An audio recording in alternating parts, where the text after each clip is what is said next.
আচ্ছা, এটি দিয়ে আমরা চাই তৈরি করি। চাই তৈরি করেন? জি ভাই। আপনার প্রথমে আমরা বাঁশ, মানে বড় বাঁশগুলো এরকম ছোট ছোট করে কাটি, হ্যাঁ। তারপরে বাঁশ দাও দিয়া চিরা চিকন চিকন বেতি বানাই। তো এটা আপনি কত বছর ধরে এখানে এটা তৈরি করেন? 30-35 বছর হয়ে গেছে। আপনি 30-35 বছর ধরে এটার সাথে জড়িত? হ্যাঁ। এই বাঁশগুলা কি আপনারা নিজেরা সংগ্রহ করেন? যশোর থেকে আনলে ওইটার আপনার কিনে নেন? হ্যাঁ।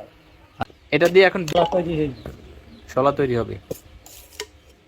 তারপরে চাক তৈরি করে আপনাদের দেখাই আমি। আচ্ছা আচ্ছা।